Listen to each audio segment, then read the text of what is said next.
Kasi may kanya-kanya tayong pagsubok. Like sa'yo, yan yung mabigat para sa'yo, mabigat na challenges.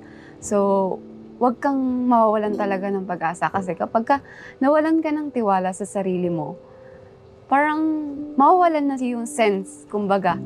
Yung halimbawa, may mga ibang tao na willing sa'yong tumulong, pero ikaw mismo sa sarili mo, hindi mo ginugustong lumaban.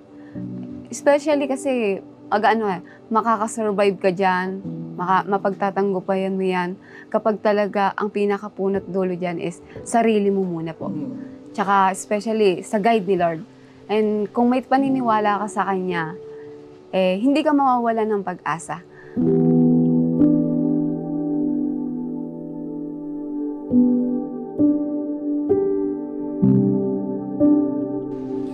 Sana'y ika'y muling makita ko, tamhin ang tibok ng puso mo.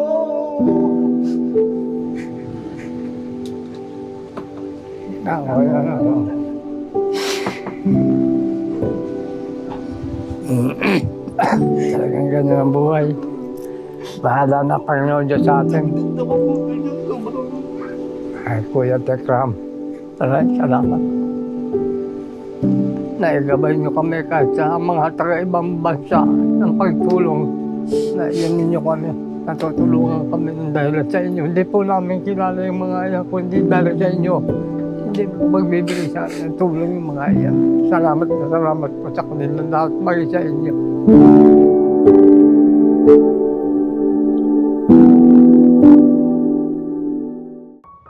May ano lang ako, may pakisuyo. Para kasing medyo parang nawalan ako ng boses. Pwede pasuyo kay Kuya Sider.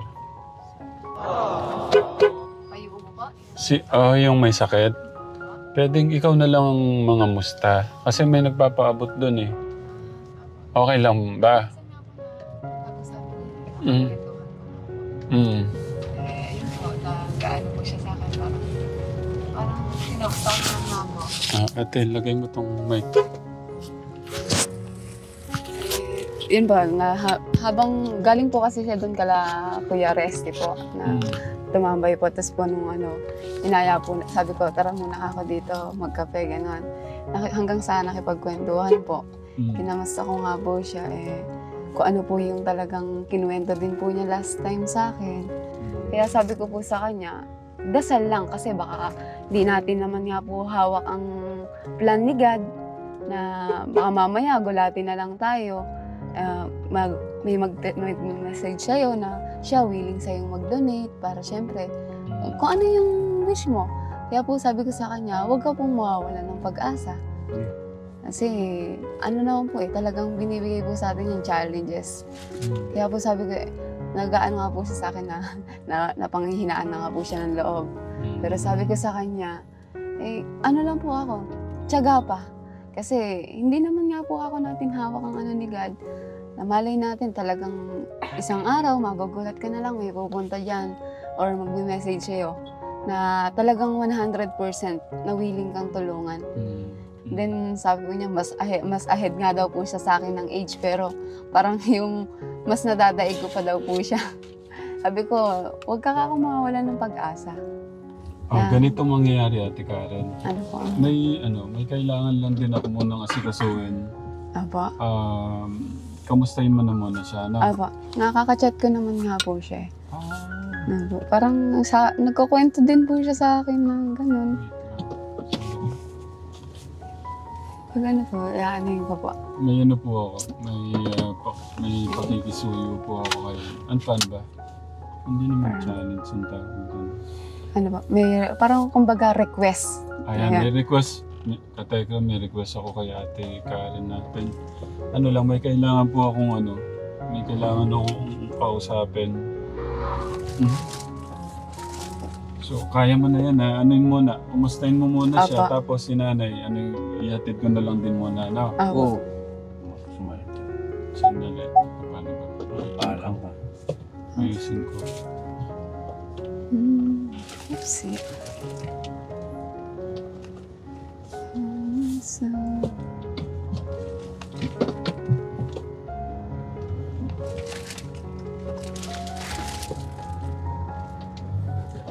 Okay. So, ano muna? May kailangan akong masikasuhin. Kumustahin mo muna si Kuya sige, Sider, no? Sider po. Yung mic nandiyan na. Talagang ready ang ating ate. Ang ganda-ganda talaga. Agoy. So, mauna na kayo doon. Ganito, basta kamustahin mo lang muna. Opo. Tapos, sabihin mo susunod din ako. Okay. Meron lang akong inasikaso. Opo. Pero ikaw muna in charge, no? Basta kahit mga 10 o 15 minutes. Opo. So, bahala ka na. Kumustahin mo muna. Opo. Anong... Basta kung paano, ano po, ah, talagang about sa sarili po niya kung kamusta oh, ba. basta bahala ka na kung paano mo yan, ano, ha? Opo. Okay, sige. Ate, dito ka na dumaan. Ako na lang kay nanay. Tinarisa na niya si Kay Shider. Kay Shider.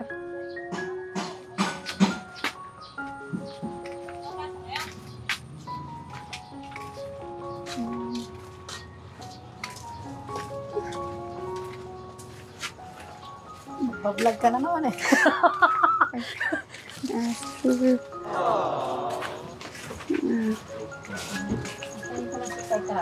Baka ano. Sige, maupo ka dito kay Shider. Wang nagis. Habong po. Sige, susunod kasi si Kuya Tekram. Ihatid lang si nanay. Hello po, magandang hapon po sa inyo.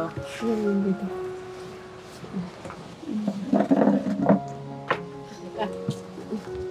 So, ayun, magandang hapon sa iyo, Kuya Shider. Pasensya na kung naabala ang iyong pagtulog. So, unang-una sa lahat is, kumusta ka naman sa mga nagdaang araw? Yun, okay naman. At sa awa naman na Diyos, yun yung nakakaraos din naman pa sa araw-araw. At yun nga, minsan, lagi ko nga sinasabi ko sa'yo, punta ako sa'yo ng nakaraan, di ba? Na minsan, yun nga, lagi kapos din.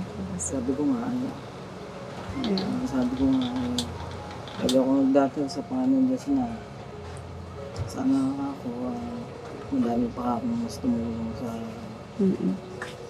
mga gamot ko, mga ganyan. Di ba gaya nga po, sabi mo sa akin, sa isang linggo, halos ilang days ka pumupunta sa ano? MWF ako baro 3 beses. Paano ka naman po? Parang, kasi sa challenges sa araw-araw. Paano mo na iso-survive? Sa napakahirap. Lalo na, ikaw lang naman din kasi mag-isa. Yung bang nag-iisip na Kung paano na. kung paano ka makakaaan sa araw-araw. Kasi napakahirap kasi ng gano'n. Kasi, but gano'n din kasi, problema din mo kasi alam din ang sabi ko sa kanila, Pinapupunta ko dito. ganda nga po hindi mo kaya kung nilang kaya i-provide sa ano, tulungan mo ako, alam kong nandiyan ka lang ako. Ang sabi ko sa kanila, sabi ko pa tulungan na ako. Wala kasi nila lagi ang Ano naman po yan, bali, at least kahit pa paano naman po sa araw-araw talagang nami-maintain mo naman yung, like yung sabi mo nga, medicine. Every, kasi hindi naman, araw-araw, kumbaga. Ayun, yung mga nakaraan, napas ko siya kasi nga, sabi ko Sa mawala. kapos talaga. Diba? Kaya lagi ako napupunta sa Kaya inyo. po. Kasi minsan gusto ko rin may kwentuhan. Opo. Dahil sa iba, maalis ako lagi pagka gusto ko ma-press yung Parang, utak. yes. Mas okay kasi yung, sabi nga, kapag di mo nilabas yung, syempre yung bigat, talagang ikaw lang din yung magdadala. Kaya nga sabi ko nga po sa'yo, di ba, last time na kapag kwentuhan ka, huwag kang mawawala ng pag-asa. Kasi may kanya-kanya tayong pagsubok. Like sa'yo, yan yung mabigat para sa'yo, mabigat na challenges. So, huwag kang mawawalan talaga ng pag-asa. Kasi kapag nawalan ka ng tiwala sa sarili mo, parang mawawalan na yung sense, kumbaga. Yung halimbawa, may mga ibang tao na willing sa yung tumulong, pero ikaw mismo sa sarili mo, hindi mo ginugustong lumaban.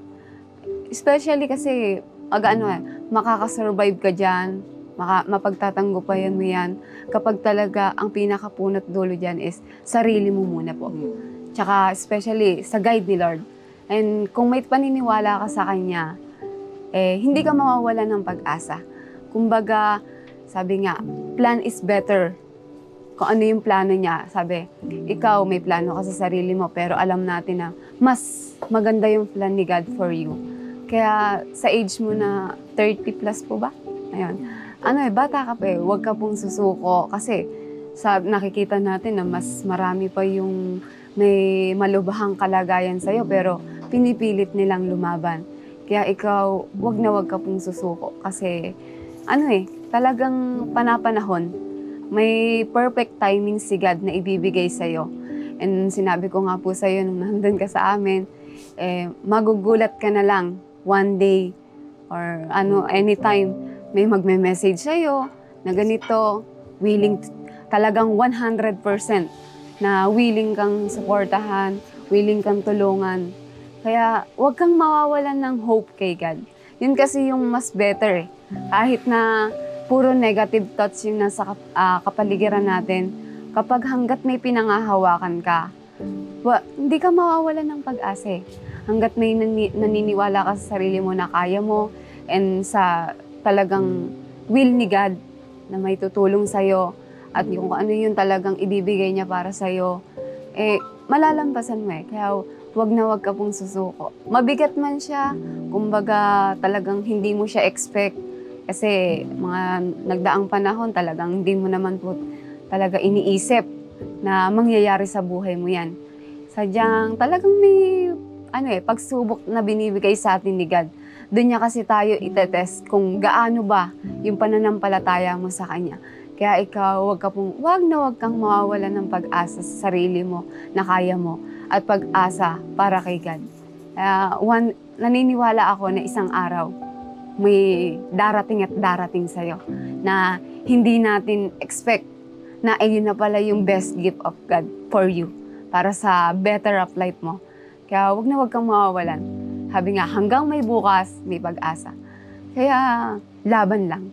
Kahit ano iba to sa'yo na pagsubok, tatagan mo lang para mag-continue. Kasi alam ko marami ka pang pangarap na gustong matupad. Kaya wag kang, panghawakan mo po yung pangarap mo. Kaya ikaw, pagka kinakamusta nga po, kasi alam ko yung challenges sa'yo. Kita ko yung kita ko talaga hirap mo. Kaya, hindi man ako hindi ako makakapagbigay sa'yo ng financial. Pero, prayer is the best gift para sa'yo. Kaya, gaya ng iba, sabi ko, laban lang. Oo, may kanya-kanya tayong kinaharap na hindi natin alam kung paano prosesong paglaban. Pero hanggat may pangarap ka kasi na pinangahawakan, hindi ka susuko. Hanggat naniniwala ka sa sarili mo, hindi mo talaga susukuan yung kung ano yung sarili mo Kaya, yun. And thanks kay God naman kasi at least mahirap pero nakakaraos ka din po. Sabi, kumbaga isang kahig, isang tuka. Pero at least nakakasurvive, di ba? Kaya best na may advice ko po sa'yo, talagang maniwala ka lang. Nararamdaman ko kasi na, may best gift sa'yo si God. Na, talagang sobrang ikakatuwa mo. Alam kong darating yung oras na yun. Talagang napapakiramdaman ko kasi na talagang may darating para sa'yo na isang magme-message sa'yo na hindi mo expect na eto, willing ako, willing ganyan, willing ka tulungan, financial or ano man. Kaya kung ikaw nawawalan ka ng pag-asa, ako po talagang nararamdaman ko may tutulong at tutulong sa'yo. Kaya papakiusap ko sa'yo, wag ka pong mawawalan ng pag-asa. And hope kay God. Basta yun lang yung panghawakan natin. Kaya, Kaya, dati pa noon ako naniniwala sa'yo. Lagi ka nakikita. wala nga akong maitutulong. Sabi ko nga, wala akong maitutulong sa inyo na financial. Pero ang may advice ko talaga or matutulong sa inyo, ano talaga prayer. Yun lang talaga yung, kahit yung mga nagbibigay din sa amin, nagdo-donate. Sabi, pinaprang ako naman po sila. Wala akong maibabalik sa inyo pagdating sa financial. Pero ang mababalik ko sa inyo is prayer. Alam kong yun yung best. And syempre, ang isa gaya ng sinasabi ko sa mga kaibigan ko, ikaw kahit hindi po kita ganun kaidaran, kapag alam mo, ramdam mo, wala sa'yong makikinig, wala sa'yong willing na damayan ka. Ako yung 100%, isa ako sa willing na kung ano yung bigat na nararamdaman mo, go, pwede kang maglabas sa akin. Kasi, alam ko na kung paano i-handle yung challenges. Kaya, kung ano yung natutunan ko, nakapagpatatag sa akin, yun yung isi-share ko sa'yo para alam kong magiging successful kaya. Kaya pagka talagang pinanghihinaan ka, pwede mo akong i-chat, call, or text. Basta yung mga alam kong magiging hawahan yung bigat mo. Basta ano ka lang po. Kaya sabi nga, di ba, minsan mapapaluwag mo yung kalooban ng kapwa mo sa isang yakap or sa yung parang mararamdaman mo sa kanya na willing talaga siyang makinig kung ano yung bigat na nararamdaman mo. Isa po ako sa ganon. Kung talagang hirap ka na, punta ka sa amin, kahit saan, basta willing po kitang i-advisean kung ano yung alam kong makakatulong sa'yo. Basta kapit lang, huwag kang mawawalan ng pag-asa. Talagang panahon tayo bago makarating tayo sa tagumpay. Kaya ikaw, alam kong buhay po yung nakasalalay dyan. Huwag na huwag kang mawawalan. Nararamdaman ko talaga isang araw may tutulong at tutulong sa'yo. Kaya sana kung ano yung paniniwala ng ibang tao sa'yo, ganun din po dapat ikaw sa paniniwala sa sarili mo na kaya mo. Oo, pwede mo pong ibato sa akin na hindi naman tayo pare-parehas ng kinaharap sa buhay. Hindi natin alam kung paano kakayanin. Pero naniniwala akong kaya mo. Kaya basta huwag kang mawawalan. Dasal lang talaga. And hope kay God. Sabi, mas better talaga Oo nga Kaya huwag kang mawawalan ng ko. At least kahit pa paano po, mahirap pero nakaka-survive ka, di ba? Every morning is a blessing of God. Kaya, yun, sabi, pagka nagising ka sa isang umaga, alam niyang meron ka pang misyon na dapat kaharapin. Kaya dapat huwag kang mawawalan ng pag-asa. Kasi minsan nakikita ko sa mata mo, kuya, nawawalan ka na ng pag-asa Pero, yun, laban. Nalulungkot lang din ako siguro. Pagka hinawakan ko na yung cross na... Parang doon ka po lumalakas talaga yung masasabi kong talaga yan. Mabigat na pagsubok sa buhay mo sa sarili mo. Pero huwag ka talagang mawawalan. Laban lang. Kasi magugulat ka na lang isang araw. Sabihin mo, ay nakaya ko to. Nakaya kong lampasan. Kasi kaya mo nakaya yun, naniwala ka sa sarili mo. Yun ang isa sa best processing to success. And especially, paniniwala kay God. Kaya, huwag ka pong mawawalan. Minsan, talagang nararamdaman ko minsan sa iyo, pagka nagkukwento ka, parang hindi mo man po sa akin sinasabi na ayaw mo na, suko ka na. Kaya nga pinapangunahan na po agad kita na, huwag kang mawawalan ng hope kay God. Sabi ko. Kaya kita ko naman kung paano ka nahihirapan.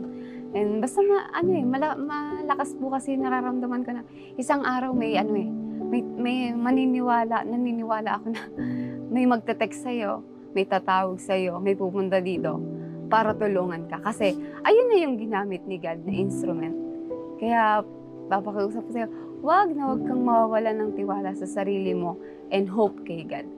Kasi talagang dyan tayo tinetest Kaya yun ang pakiusap ko sa'yo, huwag ka talagang susuko. Pagsubok lang yun tinik kumbaga. Talagang may processing lang para matanggal yan. And kaya tiwala lang. Yan, laban lang tayo hanggang may bukas, may pag-asa.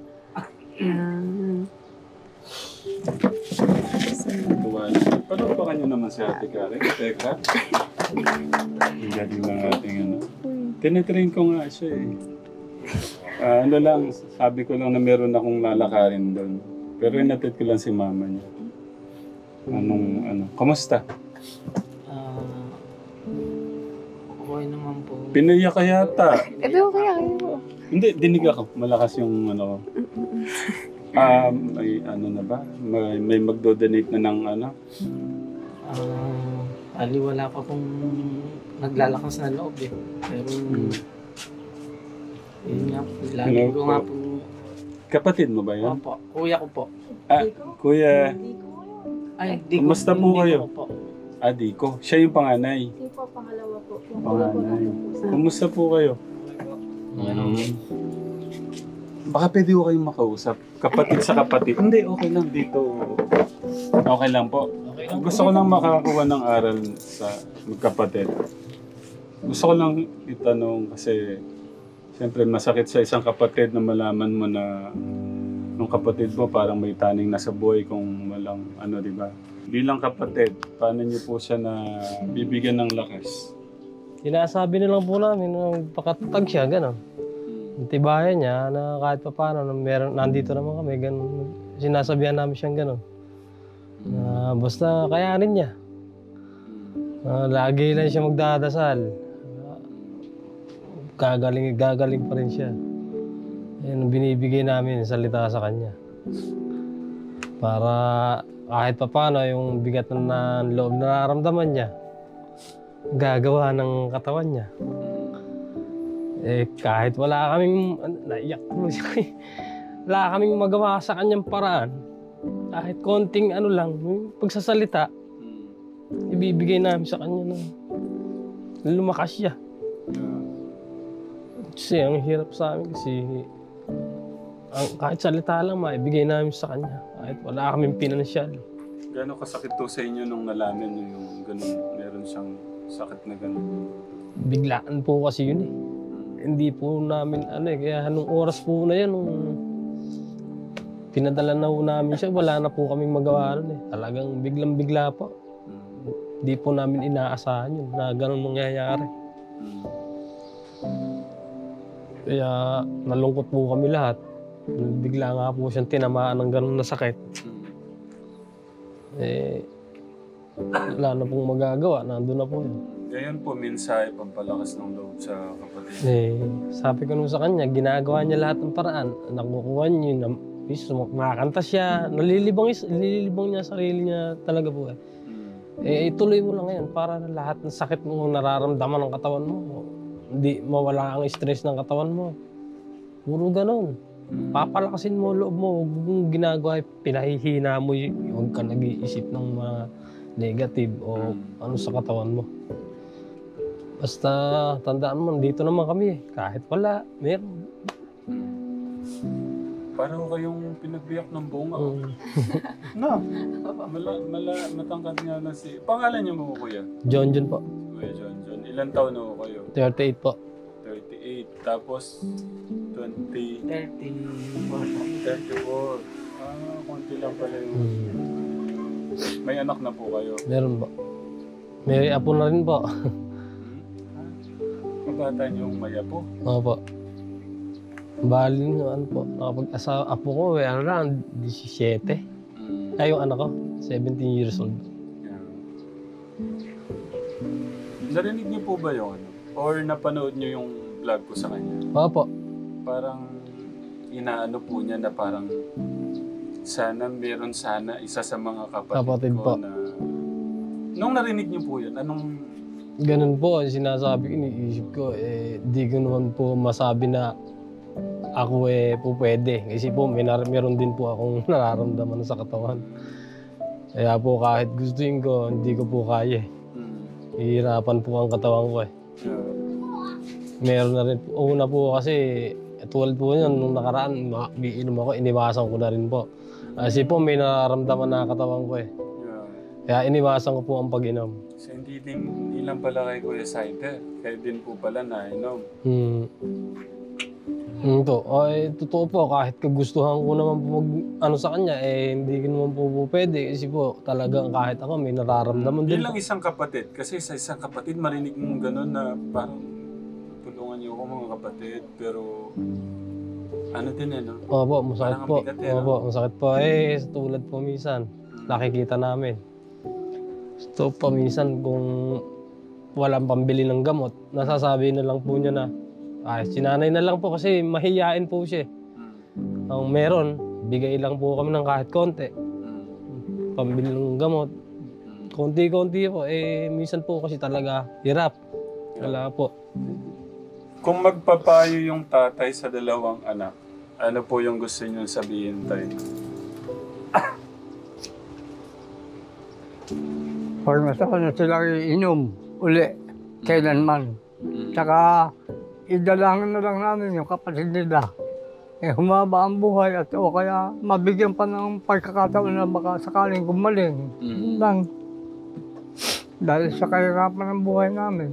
Kung minsan nga, yung gamot, pag nawala ng gamot yung anak ko, kami natin umiikot ang ulo namin, di malo namin kung saan kami hahanap. Sino ba kasi gumawa ng alak na yan? Boys, na alak na yan o pinapasakit yung... Gusto ko na rin, pinaabat ko sa lahat. Mananawagan ako kung hingi ng tulong, paano malasaan ko kahit sino man, kamag-anak ko o ibang tao man na pinagtubulong sa anak ko. Yeah. Pagbigay man lang na pambili ng kanyang gamot at ng malunasan, baka sakali siya kainin, gumaling. Baka sakaling lalo malay natin sa Panginoon Diyos, kung yun ang baka ipagkaloob na pagalingin. Nandito ako, tay. Ang totoo lang, kaya po ako nandito. Dahil kay Tita Emmy. Wait lang po. Diba sabi ko sa inyo, hindi ho yun yung unat huli natin pagkikita. Opo, okay. Naiiyak na ako sa iyo, naiiyak ako pagkakaganyan. Kasi nga po yung mga titas natin ay alam po nila yung ng mga kababayan po natin. Kagaya po ni Tita from Switzerland, ayaw po niya magpakilala eh. From Anonymous po. Tita from Switzerland, nagpapabot po siya ng 5,000. Si Tita Emmy A, 5,000. Pangdagdag daw po. Napakaraming salamat sa kanila at saka sa inyo, Kuya Tekram. Yung dating tayo yung nag-aabot ng tulong, siya naman yung mag-aabot ng tulong ngayon. Opo. 3, 4, 5. Ito yung kay Tita from bibilangan mo siya isa, dalawa. Tita from Switzerland. So, ito po Kuya Shider, sabi ko nga po, huwag kayong mawawala ng hope kay God. Ito, hindi totally to be galing sa tao, hindi kay Lord talaga to eh. Si God talaga yung may dahilan kung bakit. Kaya tanggapin mo po yung kahit sabi nga nung iba, maliit man, pero alam kong para sa'yo, malaking tulong din po ito. Kaya ito daw po yung kay Tita galing sa Switzerland. 1, 2, 3, 4, 5. Ito naman yung kay Tita Emmy A. So, ito pa po yung isang another blessing mula po kay Tita A.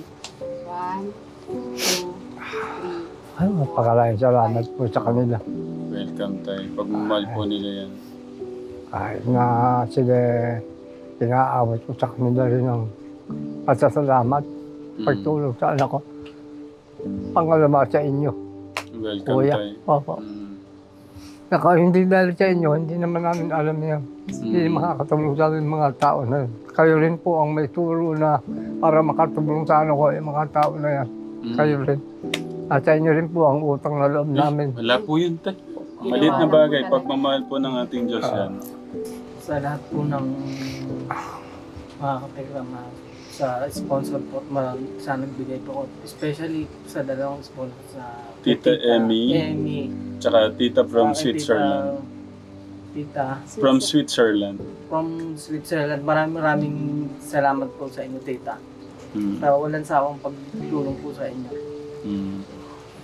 Ano lang, laban lang. Sabi nga isuko mo lahat kay God yung mga nararamdaman natin para yung mga sakit, hindi na natin masyadong iniisip. Yung kaguluhan sa isip, Sabi nga po, kapag nagpatangay ka sa agos ng problema talo ako. Kaya kailangan, ikaw yung magsasaluhan. Yan nga po, anak ko na yan. Sasali sa amateur. Ako parang naaawa. Kasi kaya ako ganun ang salita kung para akong naaawa. Saka gusto niya, baka sakaling may consolation prize man lang. mapuno mo lang na pambili ng kanyang Parang gamot. parang Gumagawa gusto niyang buhayin talaga yung sarili niya. Naawa ako pero hinahayaan ko na rin na kami. Baka nga yun ay makaprice ng konti. Makabili niya ng gamot. Kanino mo din na-dedicate yung kanta na yun? Dedicate to all my family and friends at sa lahat ng mga, especially sa lahat po ng mga tumulong sa akin at saka sa lahat po nagpapaabot ng tulong. Para po sa inyo lahat. Palakpakan mo na. Pampalakas na dami mo dyan. Paligid na pala.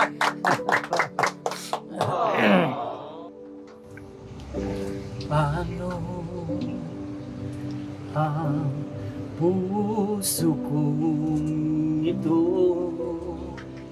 ngayong lumisan ka sa piling mo? Paano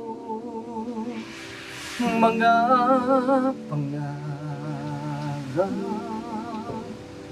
mga pangako sa bawat isa?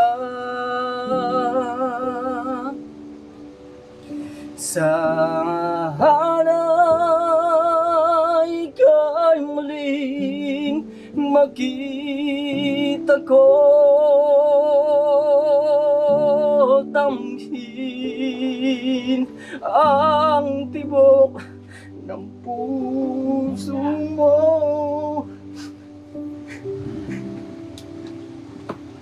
Okay na ako.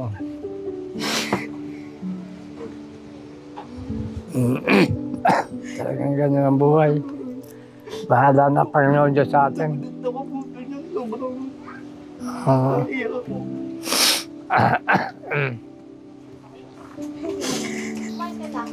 Pagyara tayong pabayaan ng Panginoon Diyos.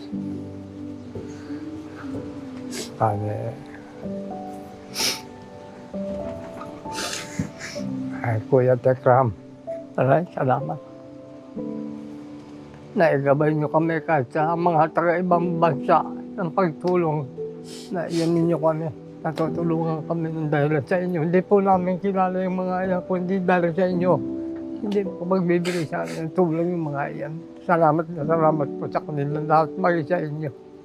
Welcome tayo. Sana naman huwag magsawa hanggang hindi nagaling yung anak ko ng pagtulong sila. Naalala ko yung kanta tapos yung lahat ng mga yung nangyari sa buhay, yung kanta ko na yun. Sa beses ko lang po inaral yung kanta tapos alam ko po yung dibdib sisikip dahil yung po siguro yung inano sa akin yung God na kanta na yung mga iniiyak ko nung time yung sabi ko patigil po yung kanta ko nung dahil lang po ako na una po akong feel ko lang po nun bumaba na po ako sa Wi-Fi na lang po ako nasa dressing room po kami minto na lang po ako hindi po okay na po naalala ko po sa bigat po lahat ng mga pagtulong na naramdam ko po talaga sa tao yung kanta lahat. Maraming salamat po mga atik naman. Alam ko, babalik pa rin kami ulit dito Kuya, para salamat. sa pagmamahal ng ating Diyos sa'yo. Natutulungan kami ng taga-ibang bansa ng dahil sa iyo, Kuya. Si tatay, Salamat na salamat sa iyo. maliit na bagay At tayo. salamat din sa kanila na nagbigay ng tulong sa ano ko. Ito, Kuya, pagka nadudugtungan ng gamot yung ano ko, parang hindi nagkakaroon ng komplikasyon na ibang sakit. Baka kung wala na yung gamot, magkaroon ng ibang kuwan, magkakaroon ng komplikasyon. Yung pong gamot niya, nakapagbibigay ng Lakas yun sa- lang ang ano niya, pero yung komplikasyon na ibang ano, wala. Baka yun ang nagdadala yung gamot lang na yun. Ano lang, Kuya Saidel, yung nga sabi ko nga, maniwala ka lang at manalig ka kay ka. Lagi mo lang siyang kakausapin. Okay? Siya naman yung lakas natin. Hindi man, mga ka-telegram, hindi man po ako makahanap ng magdodonate o kung sakasakali din po o may magdodonate po, maraming salamat po. Pero kung wala po o ano, nananawagan din po ako na sana po kahit po sa financially or ano, kahit yun na din po ang kahit konting ano, yung puso po sa akin na ano, malaking tulong na rin po at saka bahala na po ang Panginoon na magbalik-biblig po sa inyong lahat. At especially po sa lahat ng mga tumulong, lalo na po kay Dad Tekram. Dad Tekram, maraming salamat po sa mga... Welcome, Kuya. Sa'yo, Kare, lagi tayo nagkukwento. Sa mga hindi ko nakakalam, si Kuya Sider, malapit po siya dito.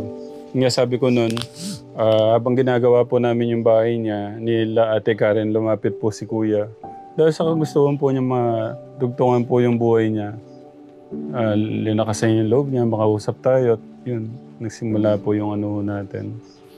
Alam ko babalik pa ulit kami dito, Kuya. Salamat, Kuya.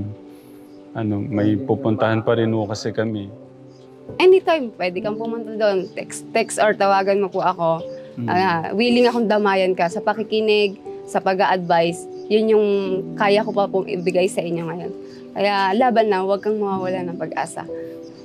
Kaya laban na, Kuya.